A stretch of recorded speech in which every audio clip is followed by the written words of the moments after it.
Hello friends, NCERT learning की में आपका बहुत बहुत स्वागत है। इस वीडियो में हम लोग करने वाले हैं जीव विज्ञान का जो क्वेश्चन पेपर आने वाला है 2021 में मई में जो बोर्ड का पेपर होने वाला है क्लास 12th का, उसका पेपर हम लोग यहाँ पे सॉल्व करेंगे। ये क्वेश्चन पेपर मैंने खुद बनाया है, लेकिन आप ये समझ सकते हैं कि ये क्वेश्चन पेपर जैसे कि आपसे एग्जाम में पूछा जाता है, ठीक वैसा ही ये क्वेश्चन पेपर है और इसका आंसर भी मैंने यहाँ पे डिस्कस किया हुआ है। और इस क्वेश्चन पेपर को अगर आप कर लेते हैं तो समझिए कि आपका बायोलॉजी में 70 नंबर में 70 नंबर तो पक्का है। तो आपको पता है कि यूपी बोर्ड के बायोलॉजी का जो पेपर आता है उसमें 9 क्वेश्चन पूछे जाते हैं, 9 क्वेश्चन पूछे जाते हैं। और उस 9 क्वेश्चन में क्या होता है कि जो फर्स्ट क्वेश्चन करने तो आपको सारे के सारे होते हैं, जो फर्स्ट क्वेश्चन होता है उसमें 4 या 5 मल्टीपल चॉइस के क्वेश्चन होते हैं, मींस कि बहुविकल्पीय क्वेश्चन होते हैं और वो क्वेश्चन एक एक नंबर के होते हैं। एक क्वेश्चन एक नंबर का होता है। बहुविकल्पीय जो क्वेश्चन होता है वो एक क्वेश्चन एक नंबर का होता है। 4 या 5 आपसे क्वेश्चन पूछ लिए जाते हैं और आपके सारे के सारे जो क्वेश्चन हैं वो सारे के सारे कंपलसरी हैं, आवश्यक है करने। तो बहुविकल्पीय को तो मैंने यहाँ पे नहीं चूज किया हुआ है, लेकिन जैसे आप क्वेश्चन नंबर फर्स्ट हो गया बहुविकल्पीय का और उसमें सेगमेंट रहते हैं ए बी सी डी, इसी तरह से जब क्वेश्चन नंबर सेकंड पे आप जाएंगे तो आपके जो क्वेश्चन रहते हैं वो 1 मार्क के होते हैं। 1 मार्क का एक क्वेश्चन होता है और जो क्वेश्चन नंबर 2 है उसमें A B C D E करके 4-5 क्वेश्चन जो होते हैं एक एक मार्क के होते हैं। जब क्वेश्चन नंबर 3 पे आप जाते हैं तो क्वेश्चन नंबर 3 में 2 मार्क्स के होते हैं और उसके आगे 3 मार्क्स के क्वेश्चन होते हैं और जो है क्वेश्चन नंबर जो 7, 8, 9 होता है वो 5 मार्क्स के होते हैं। तो यहाँ पे मैं आपको बताऊंगी कि जो क्वेश्चन नंबर 2 होता है उसमें सेगमेंट्स होते हैं ए बी सी डी। तो ये जो सेगमेंट्स होते हैं क्वेश्चन के और ये जो एक एक मार्क के जो क्वेश्चन होते हैं इसके आंसर आपको कैसे लिखने हैं, ठीक है। जैसे कि ये क्वेश्चन नंबर 2 का फर्स्ट क्वेश्चन है, क्वेश्चन नंबर ए है, ये जो है 1 मार्क का है और इसका जो आंसर है वो आपको कैसे लिखना है। देखिए, write the name of hormone release by Leydig cell in testis. Testis में जो हार्मोन रिलीज होता है लिडिक सेल के द्वारा उसे क्या कहते हैं, उसका नाम लिखना है, वो है टेस्टोस्टेरोन। आपने इतना भी लिख दिया तो चलेगा 1 मार्क में, लेकिन अगर आप चाहें तो आप इसको पूरा सेंटेंस बना के लिख सकते हैं। The hormone released by Leydig cell in testis is testosterone. दोनों ही केस में आपको 1 मार्क मिलने तय है। नेक्स्ट है बी। इसी में क्वेश्चन नंबर जो हमारा 2 है उसका पार्ट बी है, write the name of cell in mature pollen grain. जो पॉलन ग्रेन जो रिलीज होते हैं वो ये क्वेश्चन भी आपका कितने का है, 1 मार्क का है। तो जो पॉलन ग्रेन रिलीज होते हैं उनमें कौन कौन सी सेल होती है, या जो मैच्योर पॉलन ग्रेन होते हैं उनमें कौन कौन सी सेल होती है, यहाँ पे मैंने आपको डायग्राम के माध्यम से समझाया है। आप चाहे तो डायग्राम बना के सारी सेल्स को बता सकते हैं और लिख सकते हैं। वैसे तो ये क्वेश्चन 1 मार्क का है तो आपने जो भी किया चलेगा, लेकिन सारे के सेल्स के नाम होने चाहिए और सही सही लिखे होने चाहिए। तो यहाँ पे हम देखेंगे कि जो मैच्योर पॉलन ग्रेन होता है 2 तरह का होता है, अलग अलग प्लांट्स में अलग अलग टाइप का होता है। तो कुछ तो प्लांट्स में बाइसेलुलर मैच्योर पॉलन होता है, कुछ में ट्राइसेलुलर मैच्योर पॉलन होता है। तो यहाँ पे हम देख रहे हैं कि जो बाइसेलुलर पॉलन होता है इसमें एक तो होता है, ये है जनरेटिव सेल। ये है जनरेटिव सेल का न्यूक्लियस। जनरेटिव सेल जो होता है उसके अंदर जनरेटिव सेल का न्यूक्लियस होता है और ये है वेजिटेटिव सेल का साइटोप्लाज्म और ये है वेजिटेटिव न्यूक्लियस, ठीक है। तो यहाँ पे हम देख रहे हैं कि जनरेटिव सेल होता है, जनरेटिव सेल का न्यूक्लियस होता है। यहाँ पे देख रहे हैं वेजिटेटिव सेल का साइटोप्लाज्म होता है। हाँ, तो यहाँ पे ट्राई सेलुलर में यहाँ पे 3 सेल हो जाती है। बाई सेलुलर क्यों कहते हैं, यहाँ पे 2 सेल होती है। यहाँ पे देख रहे हैं कि स्पर्म सेल 2 हो गई है, स्पर्म का न्यूक्लियस हो गया और ये वेजिटेटिव न्यूक्लियस हो गया, ये वेजिटेटिव सेल हो गई। तो इस तरह से कुछ तो पॉलन में 2 सेल्स होती है, vegetative cells and the generative cell. कुछ पॉलन में 3 होती है, 2 स्पर्म सेल होती है और 1 वेजिटेटिव सेल्स होती है। नेक्स्ट जो क्वेश्चन है ये है हमारा क्वेश्चन नंबर 2 का ही पार्ट 3 है, सी जिसे नाम दिया है write the name of the cloning vector. Cloning vector क्या होते हैं, ये भी आपका 1 मार्क का है, तो इसे आपको समझा देना है। आप चाहे तो समझा सकते हैं 1 लाइन में या 2 लाइन में, तो आप चाहे तो इसे समझा देंगे तो आपको 1 मार्क तो मिल ही जाएंगे। जैसे कि ये जितने भी क्वेश्चन मैंने सेलेक्ट किए हैं बहुत ही इंपॉर्टेंट है, आप इसको जरूर से करके जाइए। Cloning vector is a small piece of DNA. Cloning vector क्या होता है, एक छोटा सा डीएनए का पीस होता है that can B stably maintained in an organism, जो कि एक ऑर्गेनिज्म में मेंटेन किया जाता है, and into which a foreign DNA fragment can be inserted for cloning purpose. और क्या होता है, इनटू व्हिच जिसके अंदर जो फॉरेन डीएनए का फ्रेगमेंट होता है can be inserted for cloning purpose. जो फ्रेगमेंट हमें जिस डीएनए की बहुत सारी कॉपी बनानी है उसको भी हम उसके अंदर फ्रेगमेंट को इंजर्ट कर देते हैं। द क्लोनिंग वेक्टर में भी DNA taken from the virus. देखिए हमारा क्लोनिंग वेक्टर क्या हो सकता है, या तो हम डीएनए को एक्सट्रैक्ट कर ले वायरस से और उसके अंदर जो है हमें जिस डीएनए फ्रेगमेंट की क्लोनिंग करनी है उसके अंदर इंजर्ट कर दे, या फिर a cell of the higher organism से भी ले सकते हैं। It may be the plasmid of the bacterium.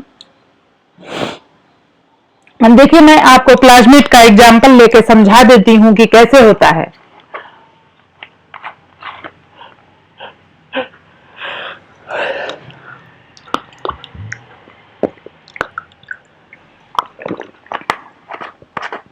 जैसे कि मान लीजिए कि इंसुलिन का जो जीन है जो कि इंसुलिन हार्मोन को बनाता है, तो इंसुलिन के हार्मोन को बनाता है जो जीन, उस जीन के डीएनए के फ्रेगमेंट को हम ले लेंगे और क्या करेंगे कि बैक्टीरिया से प्लाज्मिड जो ऐसे राउंड स्ट्रक्चर होता है उसको लेंगे। उस प्लाज्मिड के अंदर हम कट करके और इंसुलिन के जीन को हमने यहाँ पे इंजर्ट कर दिया। अब ये जो है बैक्टीरिया के अंदर चला जाएगा जब ये प्लाज्मिड, तो वहां पे जो है बैक्टीरिया बार बार डिवाइड करेगा और बार बार ये प्लाज्मिड बनेगा और अपने जीन को एक्सप्रेस करेगा, और यहाँ पे क्या होगा, इंसुलिन हार्मोन भी उसी तरह से बनता रहेगा। और इसको इंसुलिन को हम लेके जो है बहुत सारे मीन्स की डिजीज की जो शुगर होता है,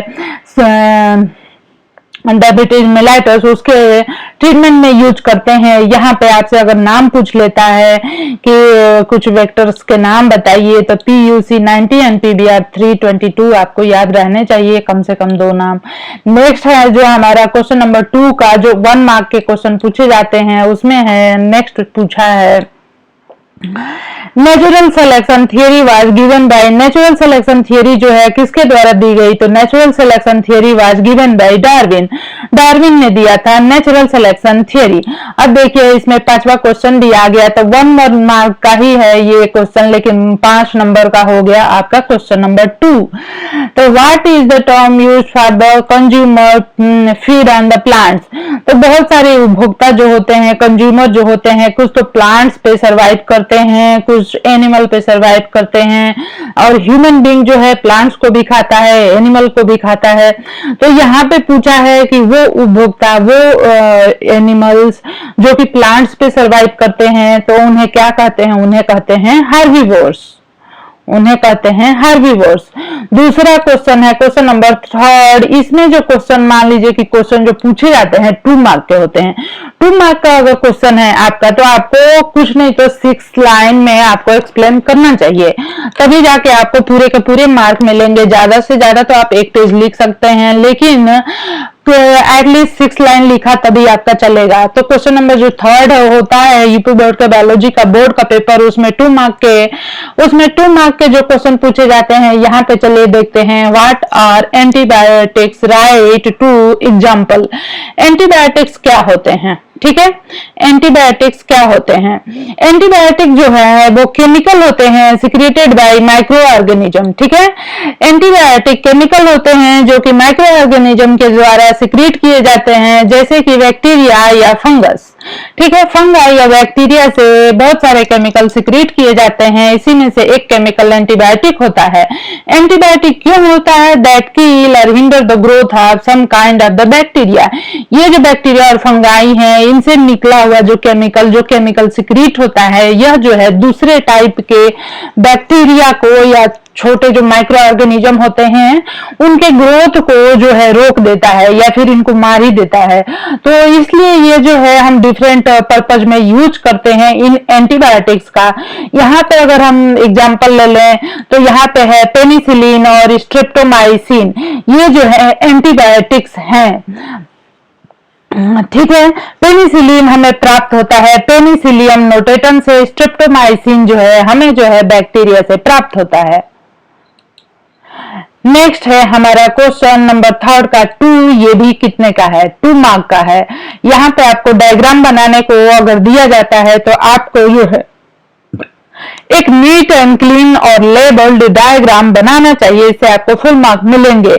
यहाँ पे स्टेनले मिलर का जो एक्सपेरिमेंट था उसको यहाँ पे जो है कि उसका डायग्राम बनाने को कहा है। तो यहाँ पे हम देखते हैं कि उन्होंने एक फ्लास्क लिया था, उसमें उन्होंने वाटर, मीथेन, अमोनिया और हाइड्रोजन गैस को रखा था, फिर उसमें जो है इलेक्ट्रोड लगाए थे। देखिए इन्होंने ये गैस लिए, इसमें इलेक्ट्रोड लगाए, स्पार्क कराया और ये जो फ्लास्क था इस तरह से यहाँ पे इस तरह से इसमें अटैच था।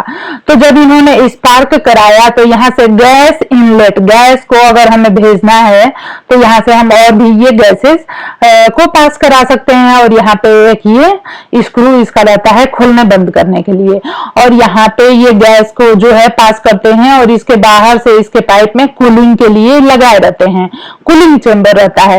यहाँ से देखिए हीट दिया जाता है, हीट का यहाँ पे वाटर है, वाटर को हीट किया जाता है।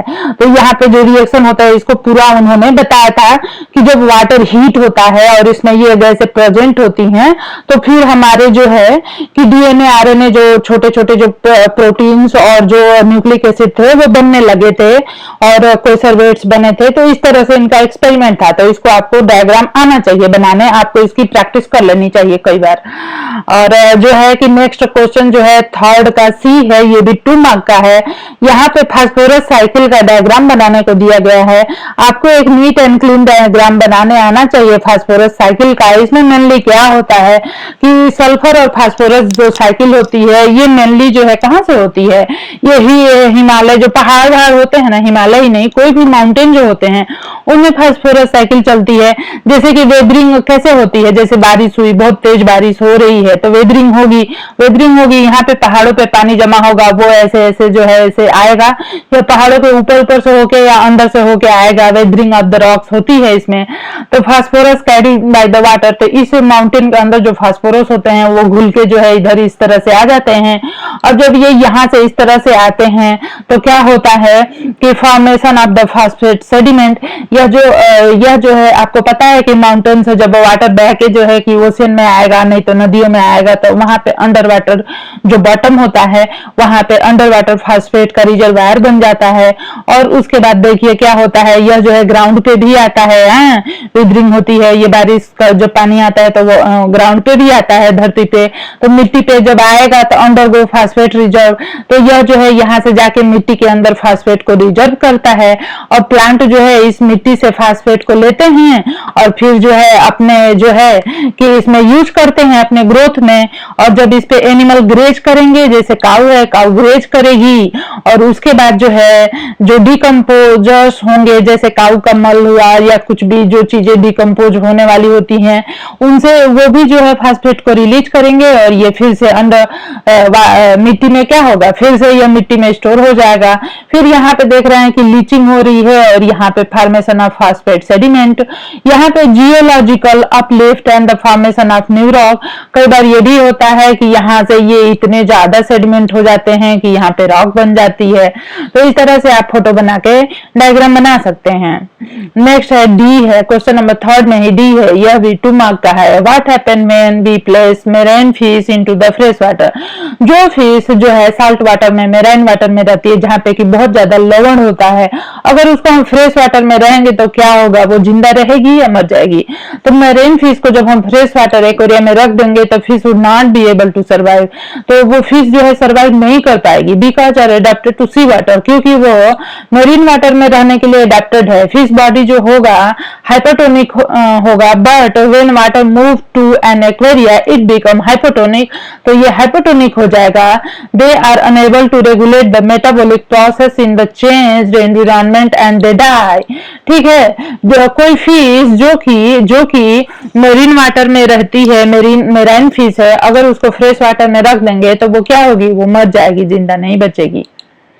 नेक्स्ट है हमारा, देखिए क्वेश्चन नंबर ई आ गया और ये जो है 2 मार्क का है। तो क्वेश्चन नंबर थर्ड जो आपका है कितने का हो गया, 10 मार्क का क्वेश्चन यही हो गया। 10 मार्क का आपका क्वेश्चन बिल्कुल तैयार है। देखिए यहाँ पे जो थर्ड क्वेश्चन नंबर, इसमें 5 पार्ट दिए हुए हैं, A B C D E, और 2 मार्क के सारे हैं। यहाँ पे है कि डीएनए डबल हेलिक्स जो वाटसन एंड क्रिक ने दिया था उसका डायग्राम बना के आपको बताना है। तो डायग्राम देखिए ये कैसे बनेंगे, बहुत ही इजी है, डबल हेलिक्स स्ट्रक्चर आपको बनाने आता है। अब इसमें लेवल कर देंगे, ये जो बेस होते हैं और ये जो है 20 एंगस्ट्रॉम होता है और ये जो है 34 एंगस्ट्रॉम होता है, और एक बेस पेयर से दूसरे बेस पेयर की जो दूरी होती है 3.4 एंगस्ट्रॉम होती है। ये पूरे को बहुत अच्छे से बना के और लेवल कर देंगे, हो गया क्वेश्चन। नेक्स्ट हमारा जो क्वेश्चन है वो है question number 4, why life cycle of oviparous animal is more difficult than viviparous animal. जो लाइफ साइकिल होता है, why life cycle of oviparous, जो ओविपेरस एनिमल होते हैं मींस कि वो एनिमल जो कि एग देते हैं, और एनिमल जो कि एग देते हैं उनकी लाइफ जो है ज्यादा डिफिकल्ट होती है देन द विविपेरस। अब देखिए एग जो है उसको उठा के कोई भी खा सकता है, यूज कर सकता है, उसको डिस्ट्रॉय कर सकता है, जबकि विविपेरस में ऐसा नहीं है। जब क्योंकि वो छोटा सा बच्चा विविपेरस मींस कि जंतु रहेगा तो उसको नुकसान पहुंचाना आसान नहीं होगा। और यहाँ पे देखिए ये है हमारा क्वेश्चन नंबर 4, इसका पार्ट ए है और ये 3 मार्क का है। 3 मार्क का रहे तो मिनिमम आपको 2 पेज तो लिखना ही चाहिए अगर आपको फुल मार्क पाने हैं तो some animal give birth to young one while some animal lay egg which later develop into young one. तो ओविपेरस और विविपेरस क्या होते हैं ये मैंने थोड़ा सा यहाँ पे बता दिया है, ये तो आपको पता ही है। तो egg of the few animal are easy to collect because their mother lay them outside their body. These animals from which you have collect the egg are example of the oviparous animal, but you would not be able to collect the egg of the dog, cow and the cat because they did not lay the egg. Means कि आपको यहाँ पे ये मैं बताना चाह रही हूँ कि डॉग, कैट और काउ जो होते हैं वो बच्चों को जन्म देते हैं, एग का नहीं। ओविपेरस एनिमल जो है उनमें एक्सटर्नल फर्टिलाइजेशन होता है, while विविपेरस एनिमल में क्या होता है, इंटरनल फर्टिलाइजेशन होता है। ये डिफरेंस हो गया। The zygote undergo rapid division after fertilization. Zygote जो है रैपिड डिवीजन करता है after fertilization and move down the oviduct. During this period many protective layers forms as a hard shell around the developed embryo. The chick hatched from the egg after 3 weeks. अब यहाँ पे देख रहे हैं new individual are born and hatch from the egg continue to grow till they become an adult. In some animals the young one may look very different from the adult. Recall the life cycle of the silkworm. Silkworm की life cycle आप class 6-7 से ही पढ़ते आ रहे हैं कि उसमें कैसे egg बनता है, फिर लार्वा, कैटरपिलर, प्यूपा एडल्ट में बनता है। इसी तरह से फ्रॉग में भी होता है। तो यहाँ पे मेन जो चीज पूछी थी वो ये है कि किसकी लाइफ साइकिल मीन्स की जो ओविपेरस होते हैं ना उनका थोड़ा डिफिकल्ट होता है क्योंकि उनमें एक्सटर्नल फर्टिलाइजेशन होता है, तो उसमें नुकसान होने के, डिस्ट्रॉय होने के, डैमेज होने के चांसेस बढ़ जाते हैं। नेक्स्ट हमारा जो क्वेश्चन है वो है क्वेश्चन नंबर 4 का B part, what is the triple fusion where it take place. जो ट्रिपल फ्यूजन होता है वो क्या होता है? Triple fusion is the fusion of the male gamete with the 2 polar nuclei inside the embryo sac of the angiosperm. आपने angiosperm जो पढ़ा हुआ है इसमें क्या होता है कि ट्रिपल फ्यूजन होता है। This process of the fusion आपको पता है ओव्यूल में एम्ब्रियो सैक के अंदर होता है। When the pollen grain fall on the stigma, जब पॉलन ग्रेन गायनोसियम के स्टिग्मा पे जाके गिरता है, they germinate and give rise to the pollen tube that passes through the style and enter into the ovule. और यहाँ पे आपका क्वेश्चन नंबर 4 का इसी पार्ट है, difference between allergy and auto immunity. Allergy और ऑटो इम्यूनिटी में क्या डिफरेंस है, ये आपका 3 मार्क में पूछा है। An allergy is an immunological hypersensitivity mediated by the immunological E antibody IgE. It is not related to any disease or infection.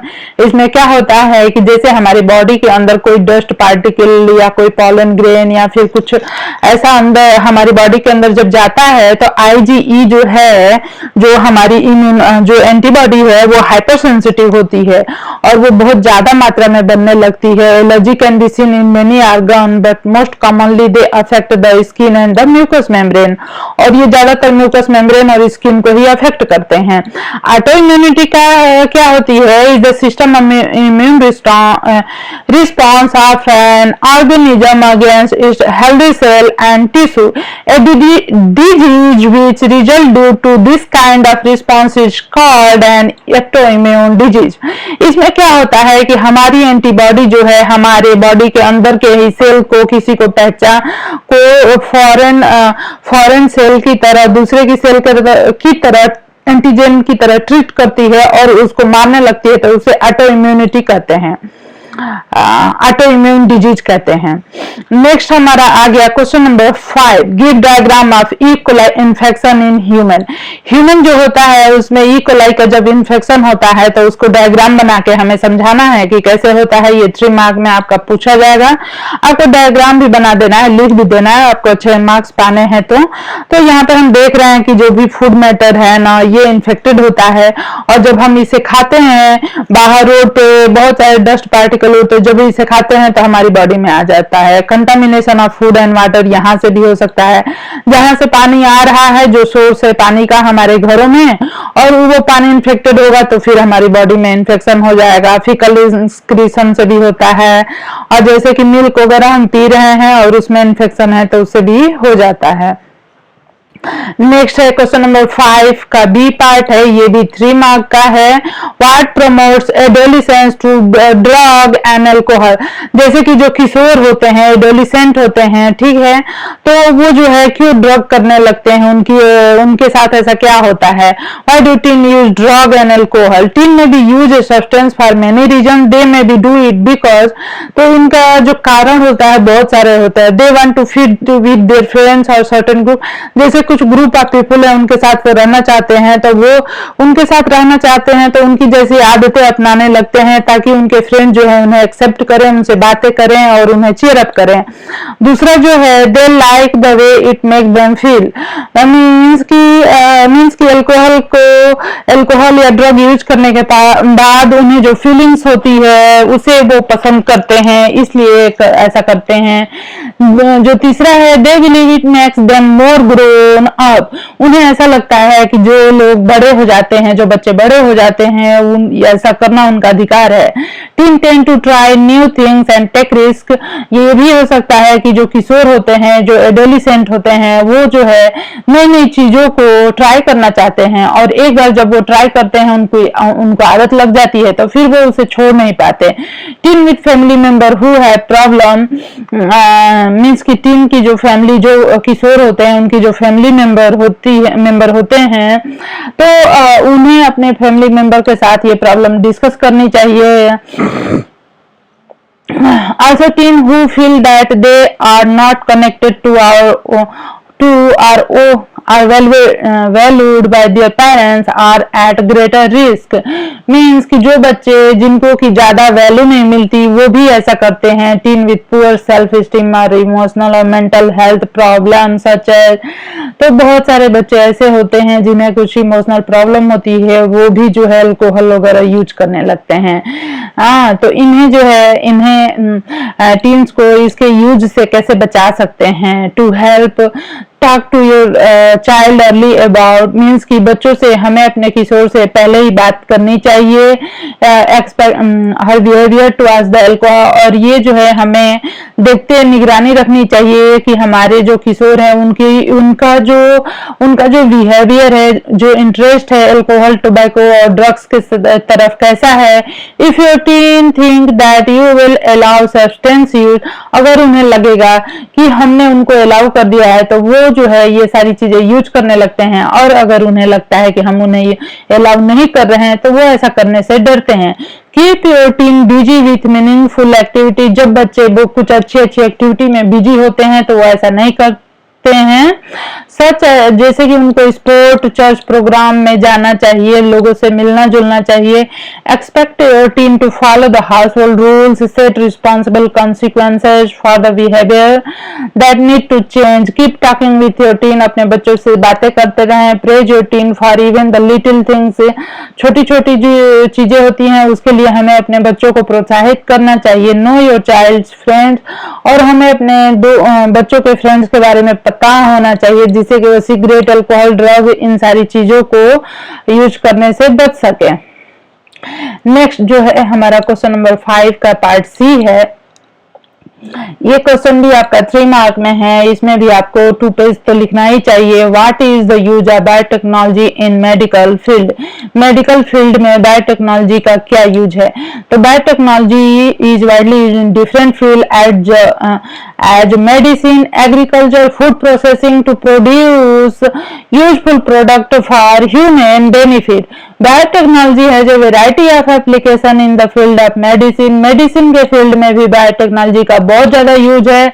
Some of the biotechnology applicant in the medical include the following. Recombinant insulin जो है यह biotechnology के application से ही संभव हो पाया है, और यह जो है बहुत सारे मरीजों को दिया जाता है। इंसुलिन रिक्वायर्ड होता है डायबिटीज पेशेंट के द्वारा, और उनके बॉडी से एक्सेस शुगर को निकालना होता है। तो diabetes patient have a very low level of insulin और no insulin produced by the body, तो उनकी बॉडी में इंसुलिन प्रोड्यूस नहीं होता, तो उनको जो है इंजेक्शन के माध्यम से दिया जाता है।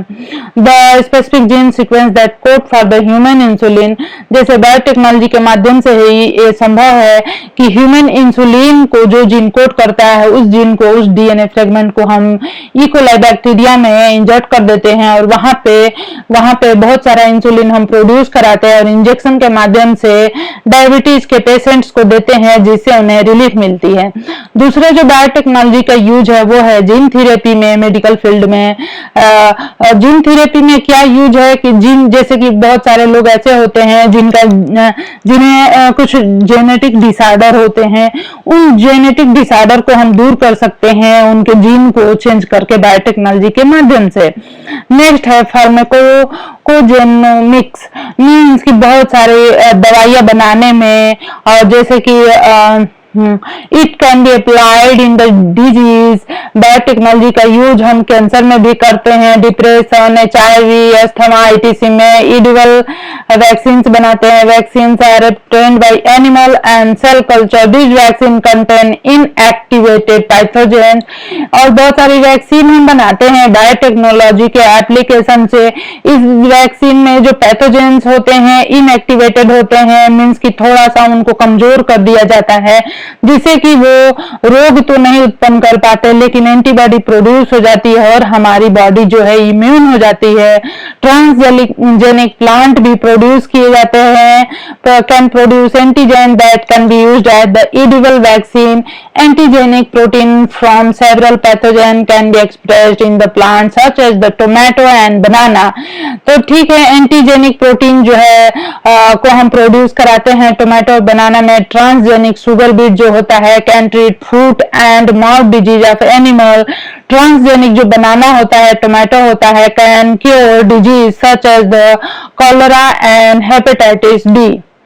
नेक्स्ट हमारा जो क्वेश्चन है, क्वेश्चन पेपर बायोलॉजी का 2021 का, वो है क्वेश्चन नंबर 6 का part A। What are biofertilizer, biofertilizer क्या होते हैं। बायोफर्टिलाइजर, इस पे आपको 2 पेज से 3 पेज तक लिखना चाहिए, एटलीस्ट 20 लाइन लिखना चाहिए।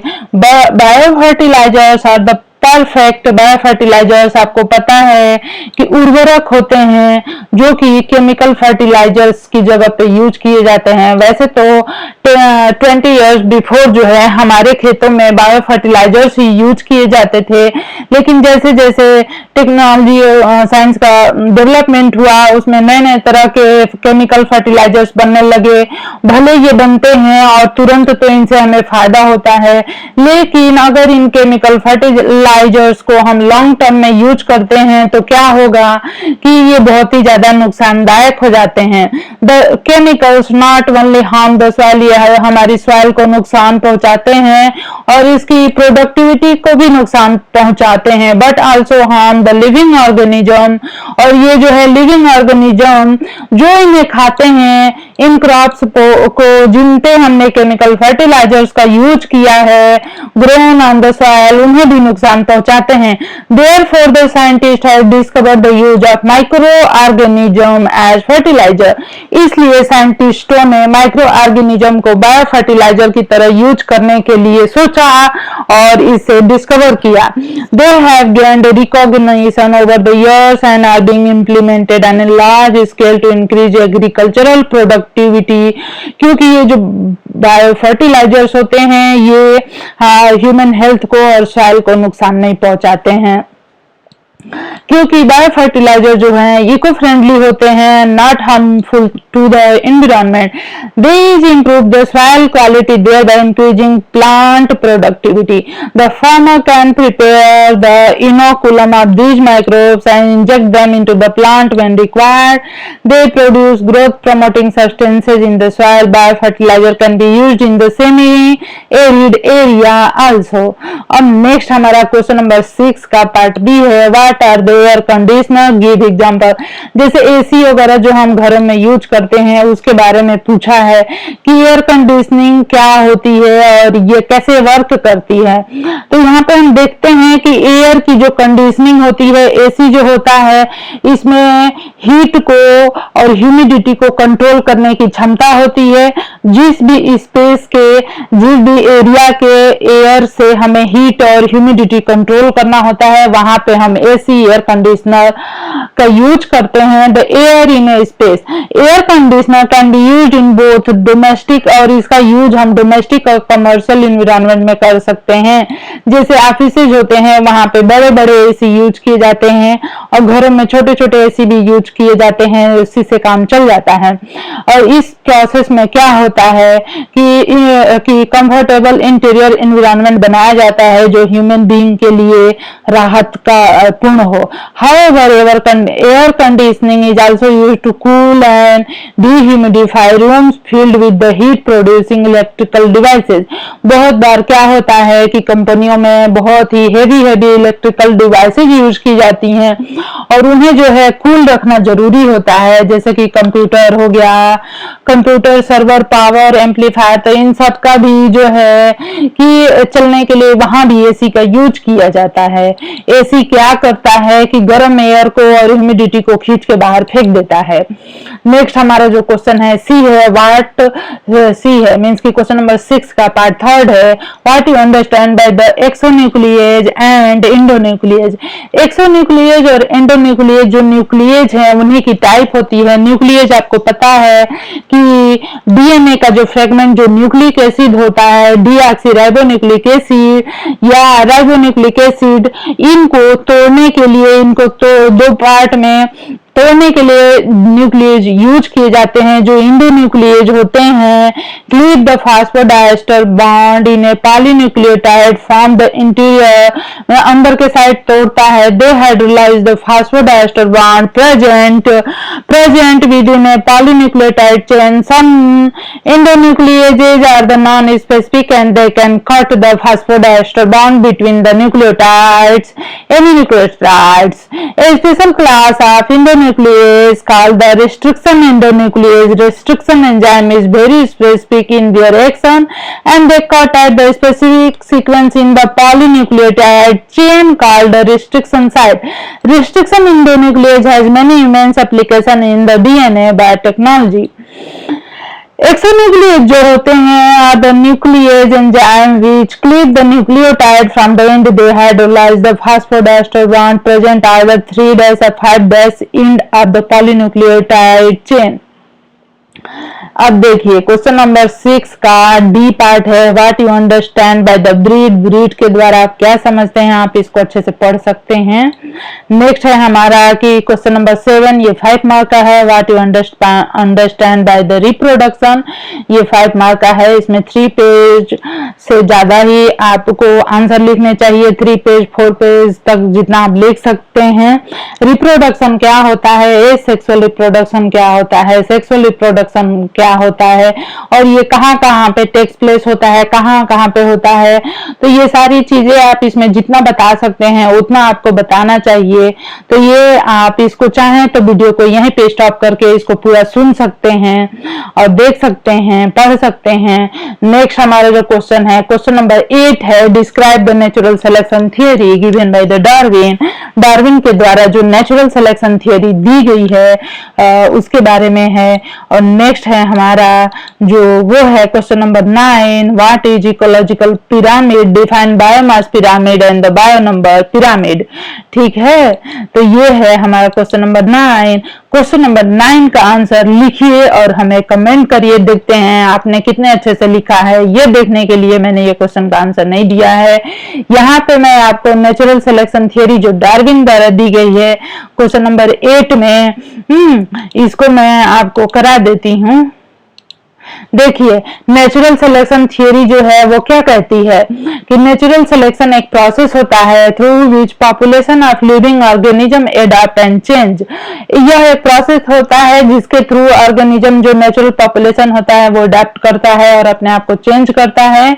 इंडिविजुअल लीनियर पॉपुलेशन और नेचुरली वेरिएबल मीनिंग, कोई भी जैसे ह्यूमन का ही पॉपुलेशन है उसमें 100-200 लोगों को अगर हम खड़ा कर देते हैं तो सब जो है सबके सब हर एक ह्यूमन बीइंग अलग होता है, उसमें बहुत सारे अलग अलग कैरेक्टर होते हैं। तो बहुत सारे गुण धर्म ऐसे हो सकते हैं जो कि उन्हें वहां के क्लाइमेट में, वहां के एनवायरनमेंट में एडॉप्ट करने में उनकी बहुत मदद करते हैं। This variation means that some individual have the trait better suited to the environment than the other. जैसे कि एक किसान है जिसका की गुण है खेती करना, तो वो जो है खेती जहाँ पे करने को उसे मिलेगा, जो खेत होगा वहीं वो एडॉप्ट कर पाएगा, ना कि अगर उसे हम किसी कंपनी में बैठा देते हैं। तो ठीक यही सारी चीजें लागू होती हैं किसी भी एनवायरनमेंट में। Individual with adapted trait that give them some advantage are more likely to survive and reproduce. This individual then pass the adapted trait to on to their offspring. Over time these advantageous traits become more common in the population. Through this process of natural selection, favorable traits are transmitted through the generation. Natural selection can be lead to speciation. Natural selection कई बार जो है नई तरह के प्रजातियों के जन्म का भी कारण बनता है। Where one species give rise to new and distinct different species. Darwin chose the name natural selection to contrast with the artificial selection और the selective breeding that is controlled by the human. He pointed to the time of the pigeon breeding, a popular hobby in his day। Means कि उन्होंने ये सारे experiment किस तरह से किए इसके बारे में थोड़ा बहुत है, आप चाहे तो पढ़ सकते हैं। म्यूटेशन जो होते हैं ये क्या होते हैं, इफ द एनवायरनमेंट चेंज, अगर कोई एनवायरनमेंट रैपिडली चेंज हो रहा है, सम स्पीसीज में not be able to adapt fast enough through the natural selection. Through studying the fossil record we know that the many of the organism that once live on the earth and now extinct dinosaur are one example। An invasive species, a disease organism, a catastrophic environment change or the high successful predator can also contribute to the extinction of species। तो friends ये जो था हमारा class 12 का 2021 में के board exam में आने वाला ये पेपर है। आप इसको बहुत अच्छे से तैयार कर लीजिए और देखिए आपके 70 में 70 मार्क्स पक्का से आ जाएंगे। तो मेरे चैनल को सब्सक्राइब कर लीजिए, लाइक करिए और शेयर करिए। धन्यवाद। बेल आइकन को दबाना बिल्कुल नहीं भूलिए।